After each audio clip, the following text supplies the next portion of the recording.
दोस्तों, क्या लगता है हम साइंस पर राज कर रहे हैं या साइंस हम पर? कमेंट में जरूर बताइए।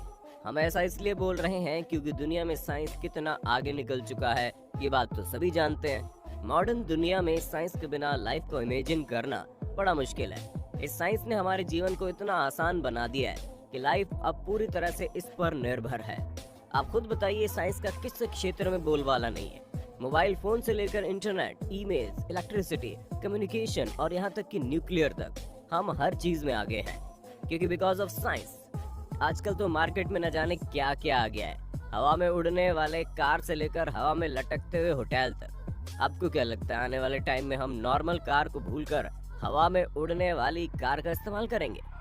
दोस्तों, अगर साइंस की बात हो और रोबोट की नहीं तो बड़ी नाइंसाफी होगी। आजकल रोबोट का चलन लगभग हर जगह हो गया है, होटल, रेस्टोरेंट और यहाँ तक कि बार में भी। वैसे रोबोट से याद आया, आपने रोबोट मूवी देखी है? अगर आपने ये मूवी देखी है तो आपको पता होगा कैसे साइंस की मदद से रोबोट को बनाया गया और बाद में यही रोबोट खतरनाक साबित हुआ। हाँ, वो अलग बात है कि हर चीज के दो पहलू होते हैं, क्योंकि कोई भी चीज जब हद से ज्यादा हो जाए तो वो हमारे लिए कितना घातक हो सकता है, इस बात का अंदाजा आप मूवी को देखकर आराम से लगा सकते हैं। खैर, आज हम आपको एक ऐसी कहानी सुनाने वाले हैं जिसको सुनकर आपको ये एहसास हो जाएगा कि आने वाले टाइम में साइंस हम पर राज करने वाला है।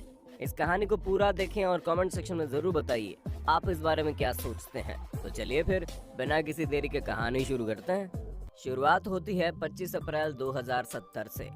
आज की दुनिया 2070 की दुनिया से अलग है।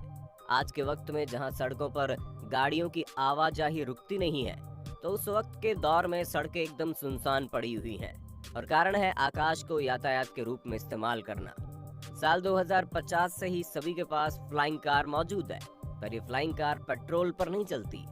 हम इंसान हैं, बिना रिसर्च के तो रुक नहीं सकते, इसलिए हमने ऊर्जा के लिए एक और खोज की है और वो खोज है हीलियम 3। हम इंसान चांद से हीलियम लाने में कामयाब हैं और ये हीलियम हमारा नया फ्यूल है। पृथ्वी के आसपास बहुत सारे स्पेस स्टेशन और होटल बन चुके हैं और इंसान अपने एंटरटेनमेंट के लिए वर्चुअली रिएक्ट करता है। सिस्टम अब बहुत ज्यादा एडवांस हो चुका है, इतना कि अब सुपर क्वांटम कंप्यूटर का जमाना है। फोन खत्म हो चुके हैं और इंसान अपने हाथों में लगाए गए चिप्स की मदद से एक दूसरे से बात करते हैं। लोगों ने मजदूरी करना छोड़ दिया है क्योंकि उनका काम सुपर रोबोट कर रहे हैं और इस मशीनों की दुनिया में कोई अकेला पड़ा है तो वो है इन मशीनों को बनाने वाला। जी हाँ, खुद इंसान। इस नए युग का एक इंसान है जॉन रॉबिन्सन, जो इस मॉडर्न युग का सबसे अमीर इंसान है। जॉन की कंपनी ह्यूस्टन में है, जो मशीनों के लिए हार्डवेयर और सॉफ्टवेयर बनाने का काम करती है। एक वक्त में जॉन की अपनी फैमिली थी, लेकिन कुछ साल पहले ही उसकी बीवी का देहांत हो गया। अपनी बीवी की मौत के वक्त जॉन करीब 35 साल का था और आज जॉन 50 साल का है। आज उसकी वेडिंग एनिवर्सरी भी है, इसलिए उसे अपनी पत्नी की याद आ रही है। बीवी की मौत के बाद अब तक उसने कोई भी बड़ा सेलिब्रेशन नहीं किया। उसका ऑफिस एक बहुत बड़े बिल्डिंग में जिसमें 225 माले हैं। जॉन अपने ऑफिस में बैठकर अपनी बीवी के बारे में सोच ही रहा था कि उसकी ऑफिस का फोन बजा। उसने फोन उठाया तो उसके सेक्रेटरी का फोन था। सेक्रेटरी ने बोला, सर, आज आपकी meeting wireless space MD mister Avinash के साथ है और वो आपसे मिलना चाहते हैं।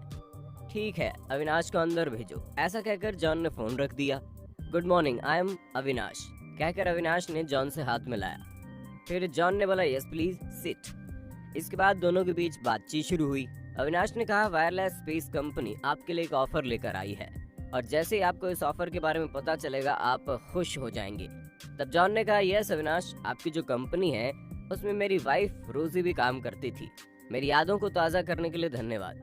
तभी अविनाश ने बोला, थैंक यू की क्या बात है। रोजी मैडम हमारे साथ 25 और कंपनी के साथ भी काम करती थी और अगर सच बोलूं तो वो कंपनियों के साथ नहीं बल्कि कंपनियां उनके साथ जुड़ी थी। रोजी मैडम सच में इस दुनिया का सबसे इंटेलिजेंट औरत थी। तभी जॉन ने बोला, वो तो ठीक है, पर आप काम तो बताइए।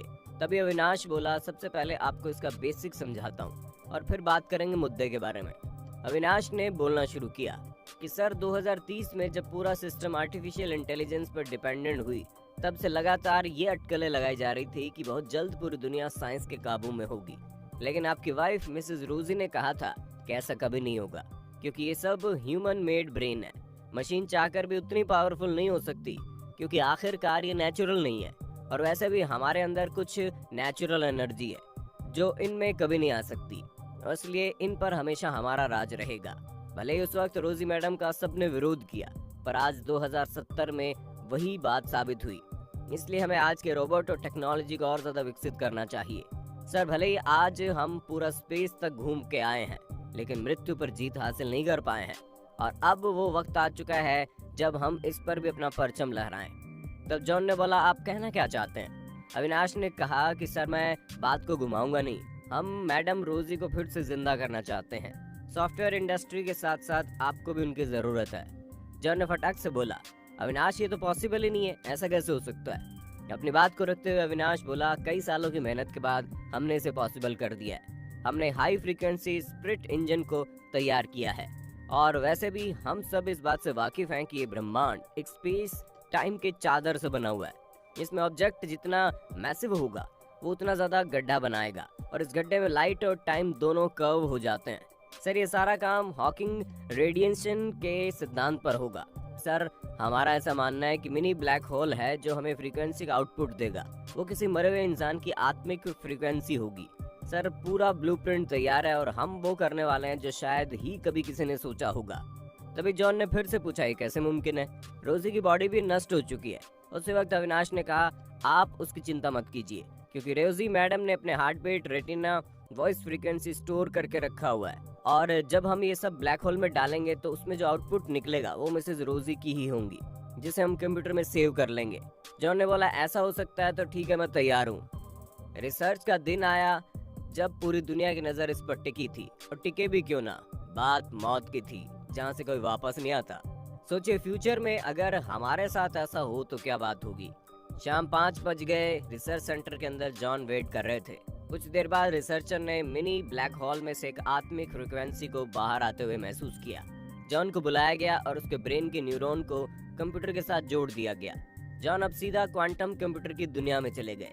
वहाँ पर उन्हें एक रोशनी दिखाई दी, और उसे देखते ही जॉन ने बोला, ओ माय गॉड रोजी, मिसिंग यू सो मच। इतने दिनों बाद मैं तुम्हें देखकर अच्छा लग रहा है। मुझे तो बिलीव ही नहीं हो रहा कि तुम मेरे सामने हो। जॉन को रोजी की धुंधली आकृति दिखाई दे रही थी, जिसमें रोजी उदास दिख रही थी। जॉन कुछ बोलता तभी रोजी ने कहा, तुमने ये क्या किया? नेचर के नियम को ही बदल दिया।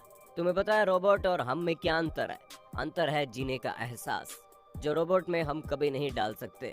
और ऐसा इसलिए मैंने बोला था, हमारे ऊपर कभी भी राज नहीं कर पाएंगे, लेकिन आज मेरी एनर्जी इस कंप्यूटर में आ गई है, जिसकी वजह से उन्हें वो एहसास मिल गया है जो हमें उन्हें कभी नहीं कराना था। तुमने पूरी दुनिया बदल दी।